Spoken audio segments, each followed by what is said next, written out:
Good morning, everybody. That sound? That's my little electric meter telling me that I've got to go to the shop, buy some electric and top up the meter. So I'll just go and switch it off because it'll keep going until I literally switch it off.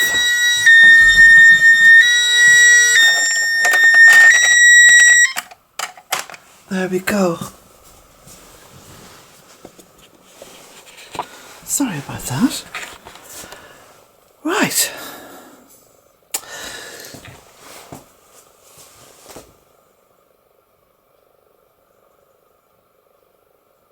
It's a beautiful morning. Peace has been restored. It's quite dark outside. But then this is because we're actually descending in time towards Samhain. So what I'll do, I'll just grab my coffee here. As you can see, I've got the lights on here in the kitchen.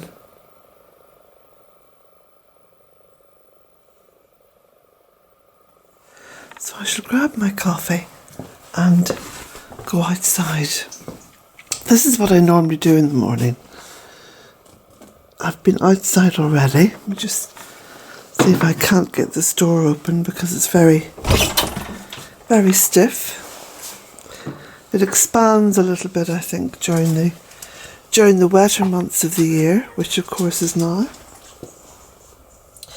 And I'll give you a little bit of an update on progress round in, what shall we call it, the Gable garden, because it's by the West Gable. But I also want to give you some progress on the incredible colours developing here now.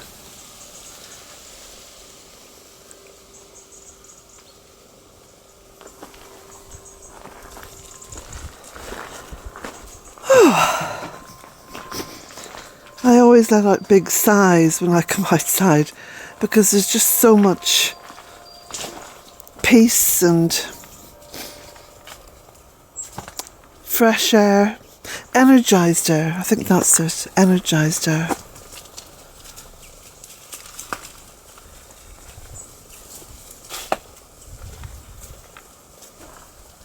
So, look at these colours first of all.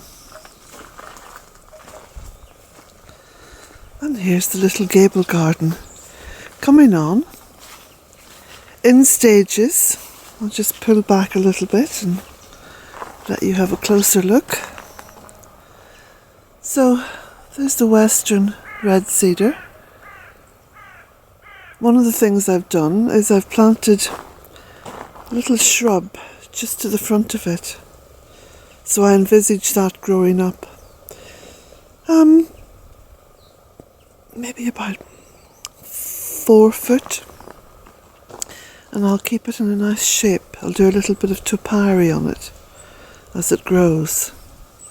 And then the mahonia there to the left of the tree, and the variegated holly.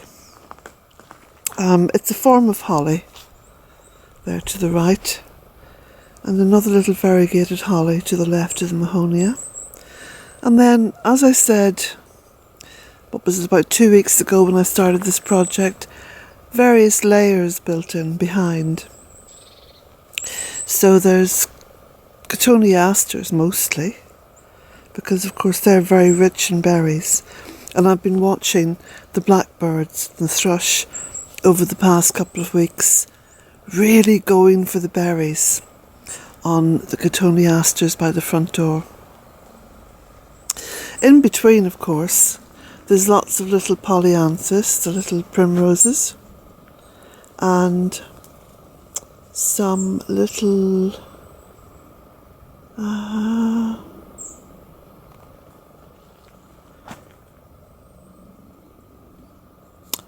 can't think what they're called. Pansies, little well, no, they're not quite pansies because they're smaller than pansies, but from the pansy family.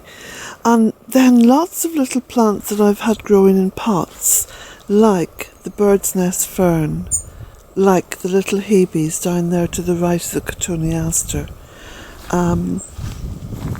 little bits of cotoneaster here at the front, but that's a slightly different variety. That's the one that sort of is like a herringbone one. So this is the beginning. This isn't the end of it. This is just the beginning of the project. But you can see now where I'm going with it. So I've got lots more stone up there, and that's going to be forming a little wall. So I've made a start on the little wall, which means bringing the entire bank out about another 1.5 feet. And you can see I'm just clearing this little area now to continue on down. And I really want to get in round this beautiful tree here and plant some ferns in underneath there.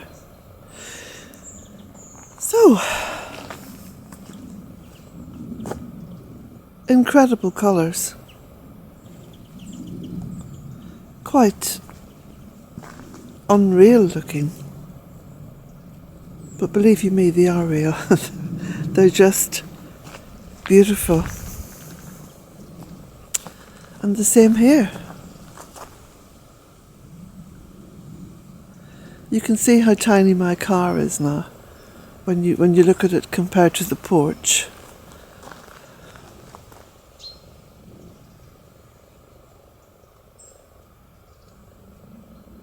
And then the colours along the rustic beds are developing as well. So in the birch trees. Now I've got, I think it was 20 little trees that I've been growing in pots over the course of this spring, summer, autumn. And they're around the back. You know the ones I'm talking about. I've shown you them before. So I'm going to be taking some of those and putting them into the bank as well. Just the little birch trees, because they're quite delicate.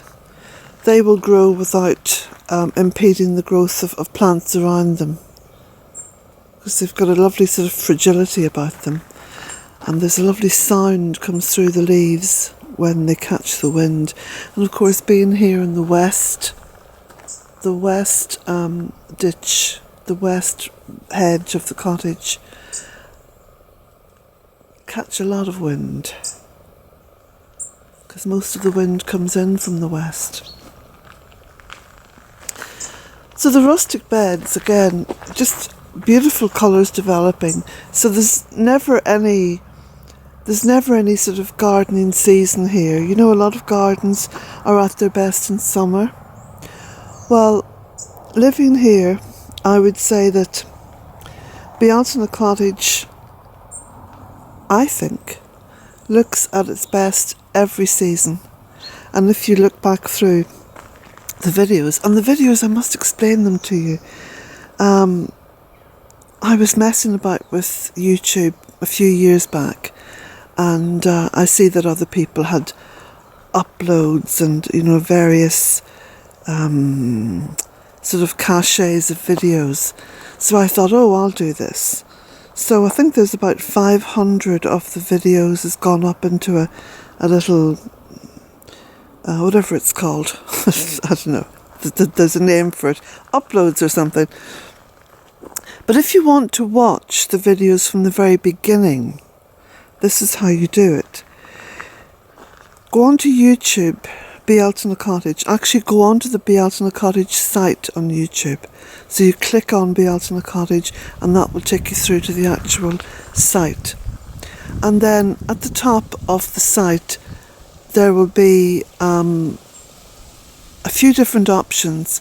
Now, one of those options is simply videos. Click on that, and when you're through, you have another option, which is oldest or newest. If you click on oldest, that should take you through to the very first video. And then the format will be then from the oldest through to the newest. because I think at the moment there's about 1,000 videos up there. Anyway, there you go, that's the heads up on that. You may have to play back these instructions, as I probably have given them to you in a garbled format. So we've got some beautiful colours now on the Cotoneaster, just down there behind the little bird feeder. Reds and yellows and oranges. And then the cherry tree, which looks quite ethereal. It's just a splash of yellows and oranges. This tree above me beginning to turn colour. I think that's the purple beech. And the euphorbia down here is beginning to turn colour and sort of fall over. Someone's listening. Jack says, are you going to come down this driveway for a walk or what? He won't go down unless I'm going down with him. So then along this little rustic bed, I'll show you. So we've got the Cotoneasters there at the door, and the clematis beginning to grow over the roof of the porch and fall forward, which looks rather sumptuous, I think. A few little plants here in pots. I'm not too sure about this fern. It seems to have rooted through the pot into the gravel, so I may have a bit of a job getting that dug up, because I want to put that in over on the gable bed. Look at all these lovely colours. And someone mentioned on a comment about neighbours going into the forest with leaf blowers. I'd call that mental illness myself. You got to go and see someone about that. But I've never heard anything as ridiculous in all my days. I'm serious. That is serious head-banging nonsense. Anyway, here's my leaves. Leaf blower? I don't actually possess a fossil fuel tool here at Bealtaine Cottage. No leaf blowers, no lawn mowers, no strimmers, no hedge cutters. Everything is powered by hand. They're all hand tools. So there's no terrible noise going on. I don't know why people want to make so much awful noise in their gardens. Just destroys the ambience, destroys the energy. It's horrible. That's my take on it.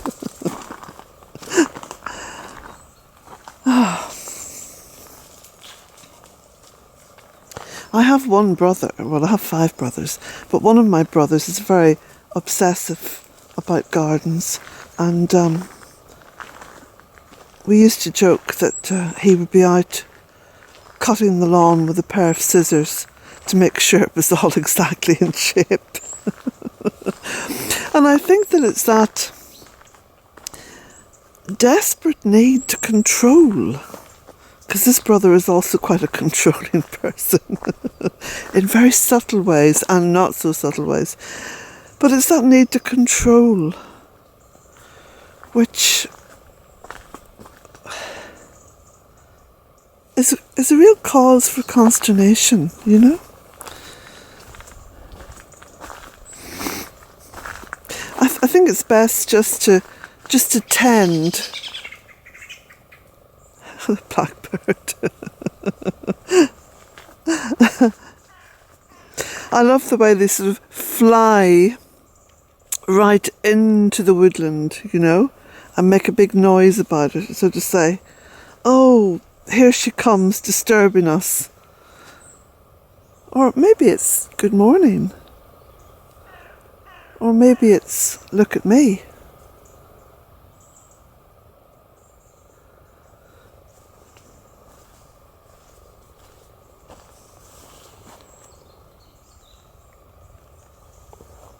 Now there are quite a lot of new subscribers now at Bealtaine Cottage. I think it's 23,000 or something in that vein. And a lot of people with a lot of questions. And sadly, I don't have the time to answer the questions. I mean, I really don't. At the moment, about 3 hours of every day is devoted to the Bealtaine Cottage social media platforms. And I'm getting away lightly when I say 3 hours, because believe you me, I could be sat there for double that amount of time, but for the fact that there's so much to do. I hardly manage to squeeze everything into the day that I have to do. So, here's a suggestion. If you see a comment under a video that poses a question and you feel that you can answer that with some degree of knowledge about Bealtaine Cottage, please feel free to inform the questioner. I'm quite happy for you to do that. Of course, and I hardly need to add, politely and with patience. Because it must be quite bewildering, you know, coming on to Bealtaine Cottage for the first time, and you watch a few videos and it's a lot of what I'm talking about might be out of context to you because you're a new subscriber. Excuse me. This is me just with my morning coffee, cough, and I'm still in my gym jams. I'm just wearing my Parker jacket. Yes, this is another aspect of Bealtaine Cottage which you may or may not find amusing. But living on my own, I think I've become more and more eccentric. Eccentricity is a good thing. So, looking at the field next door, that's how Bealtaine Cottage was 15 years ago, before the Bealtaine project, which of course is this, which is Woodland. Deciduous, mainly deciduous, and a little bit of a mix, but mainly deciduous woodland. And copious amounts of habitat for all the other life forms that are just as entitled to live here as I am.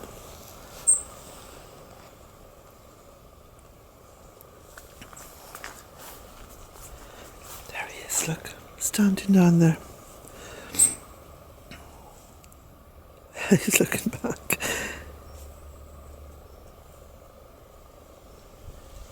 Well, I think I hear a car coming.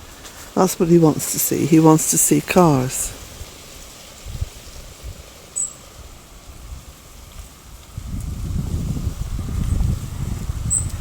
Watch his little head now. There he sees it. Oh, yes. And he looks back as though to say, I know I shouldn't be stood here looking at cars. Jack, come on. Good boy. Oh, you are a good boy. Very intelligent is my darling Jack. Aren't you? You're a very intelligent boy. Yes, you've been here before, in many forms, gathering little bits of wisdom as you go. Right, come on Jack, we're going to go back up.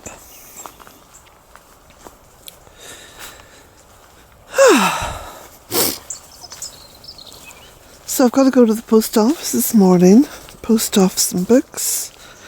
I've got to go into the printers in Carrick today because I've got to order a third reprint of the first book, A Cottage in 3 Acres. I'm happy to say that I'm down to my last 40, maybe less than that.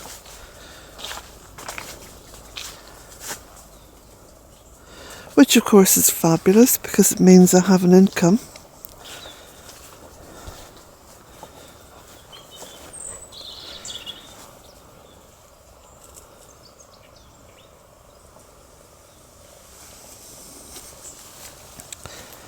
Now, I received a package yesterday from, I think it's New Zealand. Anyway, I'm going to talk about my beautiful little birthday gifts that I got from the other side of the world. I'll talk about those tomorrow. And I think that's a robin singing.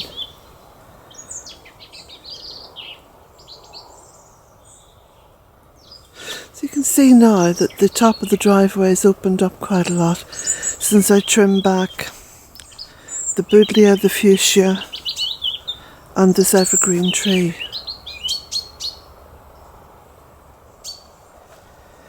So I best get on. I've got to go and have my shower now. Well, I've got to light the stove first because that heats up my water. So I shall light the stove, have my shower. I've got to drive up to Knock Airport to pick up my daughter and get to the post office first, mind you. And then sometime this afternoon head off into Carrick to talk to the printers.